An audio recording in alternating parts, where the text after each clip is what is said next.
Vamos falar agora da microcirculação. A microcirculação é super importante porque é no capilar que vai ocorrer a troca entre os tecidos e o sangue. E é para isso que existe a circulação, para levar as coisas de um lado para o outro. Não é à toa que a gente fala anjo quando se refere à circulação. Angioplastia, angiologista. Anjo vem de anjo, que significa mensageiro. Porque a circulação, ela é uma grande mensageira que leva uma substância de um ponto ao outro do corpo. Mas você só pode levar a substância se você for capaz de pegar essa substância num lugar e entregá-la no outro. E para isso que existem os capilares que fazem parte da microcirculação. Esse assunto está distribuído no capítulo 16 e 17 do Guyton. Para começar, vamos ver a estrutura da microcirculação. Ela é formada pelas arteríolas, pelos capilares e pelas vênulas. As arteríolas e as vênulas possuem musculatura, como estão representadas aqui nesse desenho pelas bolinhas pretas. Já os capilares verdadeiros, eles não possuem musculatura. Eles só têm a camada do endotélio, eles são muito fininhos, têm apenas o endotélio para permitir justamente a passagem de substâncias de dentro do sangue para o tecido e do tecido para o sangue, através dessa parede fininha composta apenas por endotélio. Outra coisa importante de se reparar é que antes de começar o capilar, aqui está apontando um ponto, onde aqui é arteríola, daqui já são capilares. Existem os esfínteres pré-capilares, que são regiões de musculatura mais forte, que conseguem e que são contínuas, porque no resto das arteríolas a musculatura é descontínua. E aqui no esfíncter pré-capilar, a musculatura é contínua e é uma musculatura bastante capaz de contrair e chegar a fechar completamente essa comunicação entre arteríola e capilar. Além disso, a gente tem que levar em consideração que é todo o sistema de vasos que vai se ramificando. E aqui a gente tem um esquema de livro, uma coisa que não é a realidade. Aí a gente vê que na realidade essa ramificação ela é muito maior do que nesse pequeno esquema. A gente vê que as arteríolas podem se ramificar de 2 a 5 vezes e os capilares de 2 a 8 vezes. Então significa que no total pode haver, a partir de uma única arteríola inicial, 13 ramificações, 5 da arteríola e 8 dos capilares. Se a gente fizer a conta para saber quantos capilares vão ser formados a partir de uma única arteríola que se ramifica 13 vezes, a gente vai pegar 2 e elevar a 13, nós vamos ter o valor de 8.192. Isso significa que uma única arteríola-tronco pode gerar até 8.000 capilares. Como que a gente fez essa conta? Porque é assim, você tinha uma, se ramificou, deu origem a 2. Se essas 2 se ramificam pela segunda vez, dá origem a 4. Essas 4 se ramificam, agora é a terceira ramificação, vai dar origem a 8. Então você vai sempre multiplicando por 2. Por isso que você faz o 2 elevado ao número de ramificações, você encontra o número total. Óbvio que esse valor nós encontramos usando o máximo, 5 para as arteríolas e 8 para os capilares. A gente pode ter valores intermediários. Porém, o mais comum é nós termos na casa dos milhares mesmo. A partir de uma única arteríola nós conseguimos formar milhares de capilares, 2.000, 5.000, 7.000, 8.000. Outra coisa que a gente tem que saber também, e eu até já falei, é que os capilares são muito finos. Muitas vezes uma única célula endotelial pode formar toda a circunferência do capilar. Nós temos aqui um desenho que mostra isso. Aqui no caso nós temos 2 células endoteliais formando esse capilar. Aqui nós temos uma célula e aqui nós temos outra. E a gente observa que entre essas 2 células existe uma região que forma uma fenda, que é a chamada fenda de filtração. Essa fenda de filtração equivale a 1/1000 da superfície interna desse capilar. Outra coisa que a gente observa, que eu já havia falado também, é que só temos o endotélio.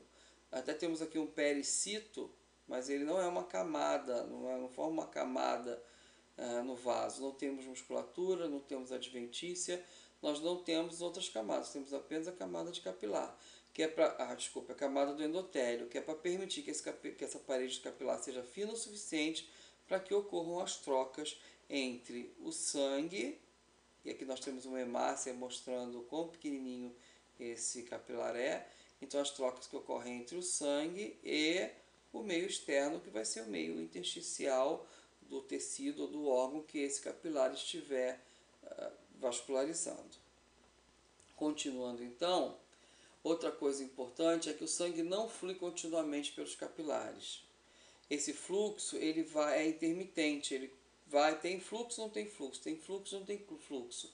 Ele pode parar às vezes por segundos ou minutos. O motivo desse fenômeno é a contração intermitente das meta-arteríolas dos esfíncteres pré-capilares que eu mostrei na figura anterior. Então essa musculatura das arteríolas terminais, meta-arteríolas são as arteríolas terminais, e dos esfíncteres pré-capilares faz com que o fluxo seja intermitente. Então esse fluxo intermitente causado por essa contração intermitente das meta-arteríolas é chamado de vasomotricidade. Então a gente chama de vasomotricidade o fato dos esfíncteres pré-capilares e das meta-arteríolas se contraírem constantemente, fazendo com que o fluxo na rede capilar não seja contínuo. Quando a gente fala de fluxo capilar, então nós temos que falar de fluxo capilar médio, levando em conta o período onde tem fluxo e o período onde não tem fluxo. A demanda de oxigênio, ou seja, a quantidade de oxigênio que o tecido precisa, é o principal fator que regula essa vasomotricidade. Por quê?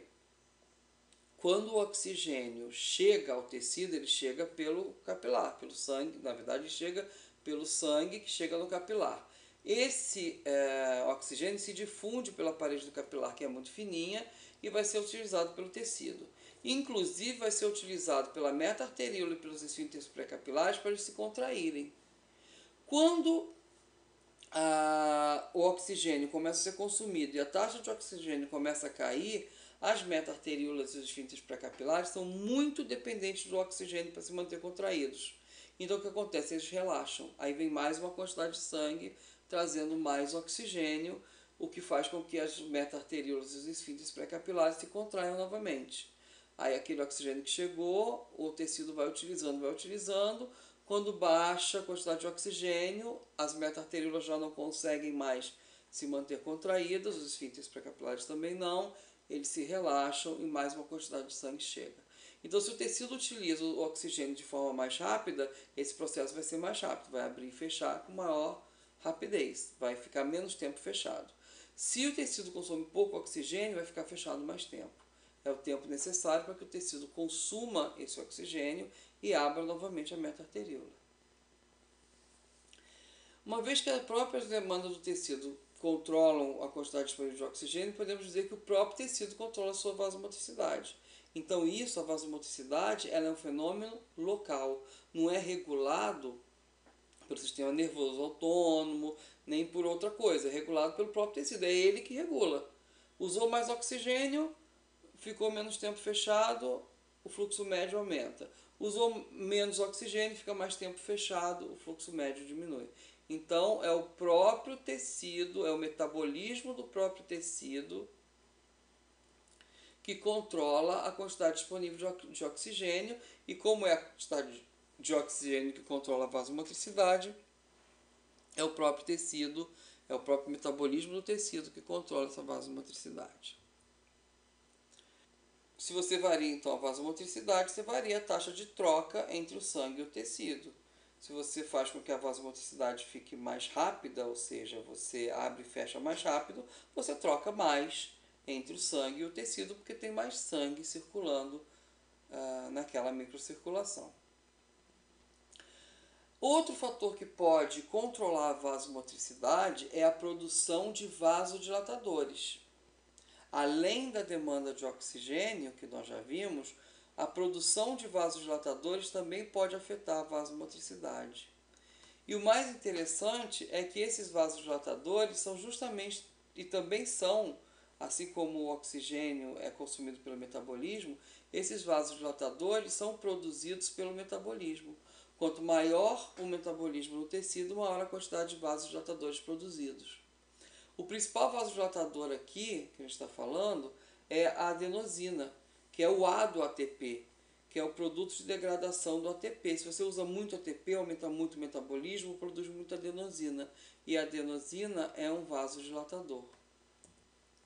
Então, juntando isso tudo, o metabolismo controla o consumo de oxigênio e controla a produção de vasodilatador, porque quanto maior o metabolismo, mais eu consumo de oxigênio e mais eu produzo de vasodilatadores. Então, a gente reforça aquela frase que a gente já viu anteriormente. A própria demanda do tecido, o próprio metabolismo do tecido controla a quantidade disponível de oxigênio, ou seja, o próprio tecido, o próprio metabolismo local controla a vasomotricidade. Então a gente pode dizer que não é só em relação ao oxigênio, mas também em relação à produção dos vasodilatadores. Então temos aqui que o metabolismo local, através do consumo de oxigênio e produção de vasodilatadores, controla o fluxo local. Aí nós aqui temos uma figura do Guyton, onde ele mostra o fluxo sanguíneo de diversos órgãos em situações basais, ou seja, sem aumento exagerado de metabolismo. O mais interessante é comparar aqui, onde ele faz ele pega mililitros por minuto por 100 gramas de tecido, porque você vai comparar, por exemplo, o rim com o fígado é muito maior do que o rim. Então parece, o fluxo renal é 1.100 por minuto, mililitros por minuto. E do fígado é 1.350 por minuto. Mas como o fígado é muito maior, a taxa por 100 gramas, a gente vê que tem muito mais sangue circulando no rim do que no fígado. Porque são 1.100 nos rins, que são pequenininhos, contra 1.350 no fígado, que é muito maior. Então a gente vê aqui o consumo de sangue de cada tecido. A gente vê que os que mais consomem, o primeiro de todos é o rim, depois nós temos a glândula adrenal, depois nós temos a tireoide, depois nós vamos ter o fígado e depois os outros órgãos, mas destaque para o próprio cérebro, para o coração e para o pulmão. Aqui está dizendo dos brônquios, mais o consumo, de sangue, o consumo de sangue dos brônquios, do pulmão. Então, se eu pegar esse controle do fluxo local de cada metabolismo local e fizer o somatório, eu pegar o tecido de cada músculo, cada pedacinho de tecido e cada controle de cada um desses pedacinhos, eu vou ver que esse somatório do controle do fluxo local é o controle global do fluxo sanguíneo. Então, o fluxo sanguíneo, na verdade, ele é controlado por cada tecido. Cada tecido controla o seu fluxo e a soma de todos os tecidos controla o fluxo sanguíneo global. Então, o somatório, a soma de todos os controles locais é igual ao controle global do fluxo sanguíneo. Mas vamos voltar àquela história de que os capilares e as arteríolas e os capilares se ramificam. Arteríolas até 5 vezes, capilares até 8 vezes, dando um total de até 8.192 capilares para cada uma arteríola-tronco. A arteríola-tronco é aquela arteríola inicial. Vamos olhar então isso num desenho não esquemático, mas de uma rede capilar real. Aqui nós temos um pedaço de uma rede capilar. Então, imaginemos que isso aqui seja a arteríola-tronco, que vai se ramificou uma vez, depois duas, etc. até dar origem aos capilares. O controle local que a gente viu é aqui. Zoom, eu dei tanto zoom que a figura até ficou fora de foco. Mas o controle local só vai atuar aqui. Porque o controle, a quantidade de oxigênio vai regular as meta-arteríolas dessa regiãozinha aqui. Os vasodilatadores produzidos aqui só vão funcionar aqui. Eles não são substâncias, a adenosina, por exemplo, a bradicinina, outras substâncias, não são capazes de atuar longe do local de produção. Então, nós temos um controle local aqui. Temos outro controle local aqui. Temos outro controle local aqui e assim sucessivamente. Então, se eu aumento o fluxo em toda a rede de arteríolas e capilares, Obviamente que todo esse sangue ele está vindo da arteríola tronco. Então, se eu aumento o fluxo local em todos esses pontos que eu vi, e o fluxo da arteríola tronco também tem que aumentar. Mas, como eu falei, a arteríola tronco está longe lá da região que está consumindo o oxigênio. Então, o oxigênio está chegando para ela de outra forma. Os vasodilatadores produzidos na circulação local também não chegam na arteríola tronco, estão muito longe. Essas substâncias se degradam antes de chegar na arteríola tronco. Então, como que eu faço? Eu aumento o fluxo em todos aqueles 8.192 capilares que originam-se de uma única arteríola tronco. Eu aumentei muito o fluxo, então vou ter que aumentar o fluxo da arteríola tronco também. E isso pode fazer com que o fluxo da arteríola tronco fique muito grande, cause um atrito imenso na arteríola tronco e possa danificá-la. Então eu preciso fazer uma vasodilatação nessa arteríola tronco também. E isso é possível graças ao mecanismo do óxido nítrico. Aqui a gente está vendo o esquema da arteríola, onde a gente vê que ela tem o endotélio e ela tem outras camadas. Como a camada muscular aqui, nós temos uma camada adventícia também.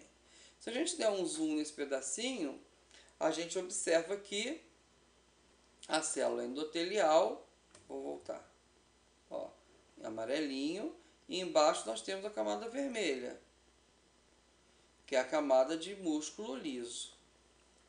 Se eu aumento muito o fluxo aqui dentro da arteríola, eu aumento muito o atrito do sangue contra esse endotélio. Esse atrito são essas setas aqui. Essas setas, ou seja, esse atrito, vai levar essa célula endotelial a produzir aquilo que é chamado de fator de relaxamento derivado de endotélio.